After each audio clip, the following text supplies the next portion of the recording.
A couple dollars just to take a train to a plane. When I come back, I hope you stay the same. It's really different in the world. Close your eyes, you in another place. Damn how time flies. This is our lives, we made it. Nah, we in the Matrix, not the movie. The fool is always hated. The waitress, they smile at you, they say you look familiar, and then they recognize you know your words because they feel ya. So you ask for. We are going to be talking about working while black. Plain and simple. We didn't plan this outfit, by the way. We just, it just came to play. Cosmically, we're just alignment, And I just so happen to have this shirt on today, and it was a perfect alignment with the stars. Clerks is definitely one of my favorite movies. If you guys have not seen it, go and check that out. I haven't seen it. We definitely are going to watch it. I'm going to put her on this joint. I was in Italy with this walking around, bro. Like, this is just the move right now. But we're talking about working while black, being in the workforce, and what it's like as far as your experience is concerned in a corporation or a company or, just having a job, period. You know what I'm saying? So, sister, Miss Keita, as I am Diamond, I'd like to know your experience of working while black and what comes to mind when you think about it. First of all, working while black, it's like, it shouldn't even be a thing. Because coming where I'm from, where being black is like, first of all, you're Trinidadian, above all, your blackness, you're Indian, whatever. And there is racism, in Trinidad, of course, the Indian, you know how it is. But it's like a black utopia. You can just be yourself in the workplace. And it's all based upon, like, your productivity, not really the color of your skin. But I would say in the States, it's a completely different story. It really is. Because there's so much things you have to worry about, like being yourself and being true to who you are, but at the same time being judged for that as well, too.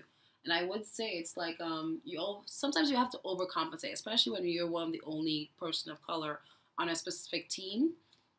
You feel as though you have to overcompensate and be like not the stereotype. So you can't say certain things, or you can't wear certain things, or you can't do certain things because you don't want to be seen as a stereotype. Or like one F up, one screw up makes you the stereotypical black person or black woman in my case. It's like everybody else is using a lingo that you can't use that was once deemed unprofessional is now popular culture. Can I say my examples or no? Absolutely, you should, because they need to get all this. They need to get all this work. You know how Bye Felicia came from the movie Friday, right? And in the black community, we're like, Bye Felicia, or we're like, yes, or we'd be like, we Gucci, or whatever the case we say. Which is intrinsic to our culture. Our culture, again. I don't want to say the company, whatever, but currently it's like, managers would say these things. Like, one specific example I would say, we're going to leave, and then this person says, Bye Felicia's. Which was a white gay male, correct? He said, Bye Felicia's. And I'm like, yo, how?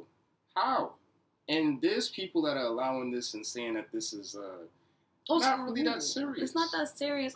He's not like that. I don't care where you are, because you only have but so much power, if you have any. Because none of these companies are building their companies with our well-being in mind. And I worked at Apple for 3 years, and I wrote a letter to them, and I let them know that the mental health of the black employee is not being taken into consideration. What happened after that?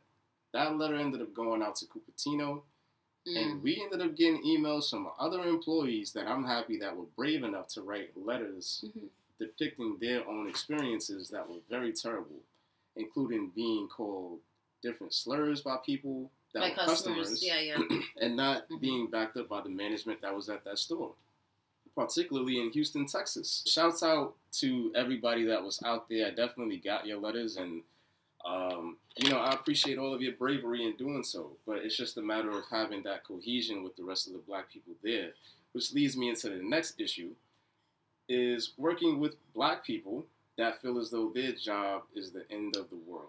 And it is not. Are they kind of like Uncle Tom's? Well, that's going too far. Nah. I feel like it is. Nah.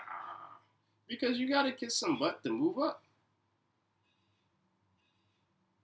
What better way to do that than to kiss some booty?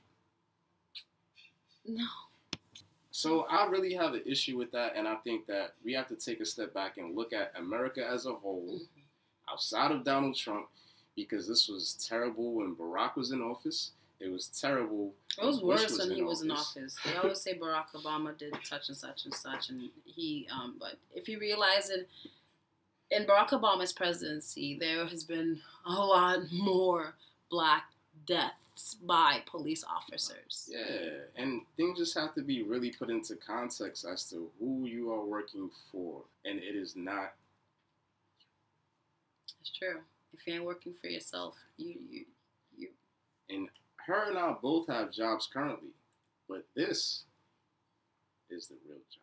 And I really would like for everybody to come to the point, especially if you are black, to realize your light, that it is beyond working so hard for the same $15 to $20 to $25 to $30 to $120,000 a year that white people do and everybody else without all the extra stuff that they have to deal with. And you are not getting paid any extra for your mental health being in jeopardy.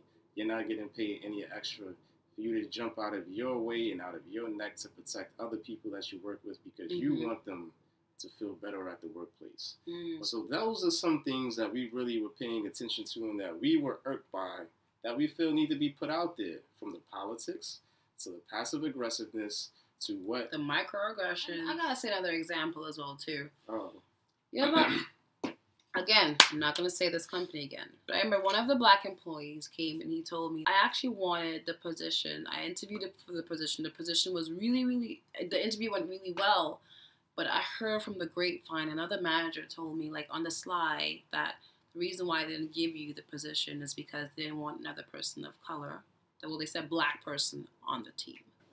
My pores is freaking crazy because it's like, how do you even come to work the next day? And how? Right. Because it becomes normalcy, and it has become normalcy for us to work. To the point where I see the old 60-year-old black man that's on the bus, and he's just tired, and they're leaning, sleep, and he got his tie untied, and I'm like, yo, who wanted to do that for like 40 straight years, man? Like, it's the same thing all over again. How about another example of microaggression? When you just have your beautiful head wrap on at work and you're coming to work and you think you look so fly, but yet someone tells you that you remind them of the woman on the pancake box. Aunt Jemima though, Mammy, really though? Imitation of life? Rastus? How? I'm just saying I like people that are totally themselves, and it's bad enough that black people as a whole have either forgotten or never found out, to the point where I just watched two black men on a one train or whatever train that was fighting. And the guy that was straight men or gay? They were straight. Okay, what were they fighting over? I don't know. But the black guy told the other black guy, you should go back to Africa. Right. So we're talking about a level of like delusion that's just. How you gonna tell, like, go back to that? Terrible analogy. But the black calling the kid black. It's like, go back to, but you're black too. We're both black. You would assume so, but we all have to realize that none of these things were built, again, with us in mind. None of them. And unless you own your own business. And that's really the only way out. Find out what you are good at. Find out what your light is. And embellish that. And take some time in finding it out too. And don't just jump into something because it looks cool. If it resonates with your heart, if it resonates with your soul, your spirit, whatever, you do you. It's one thing to like an environment that you work in, because Apple is a really, really good environment to work in as far as the people that you work with. But racism and white supremacy is waiting for you everywhere you go. Whether it's Italy, whether it's Greece, whether it's Africa, whether it's Pickett Avenue, whether it's Fulton Street, whether it's any Martin Luther. Don't part with your future. Don't ever question if you got the heart to shoot you. Shouts out to Jay-Z. Oh, Jay-Z. Streets is talking, baby. You guys be safe. I hope you guys enjoyed this video. Like, comment, share, and subscribe the hell out of this joint. These are all things, sorry to interrupt you. These are all things that black people think about in their head, but we never say it out loud. Yeah. Because whether we're ashamed to say it, we're afraid to be called outright. How could you be racist when you're anyways, I'm not even gonna go into that.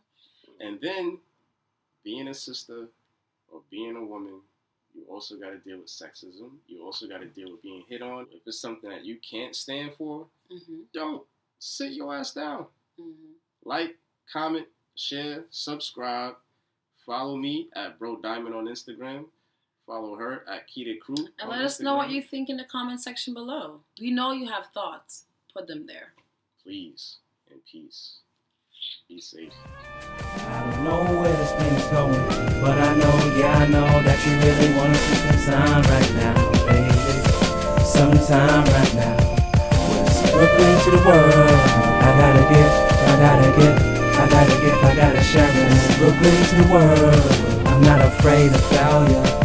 I'm a god, I tell ya. From BK to Asia, dangerous, all I really live by. Thought I was bulletproof with my Timbs tied tight. A couple of my friends died, now not leaving this life. I mean, growing up, I never seeing the light. It's hard to raise them.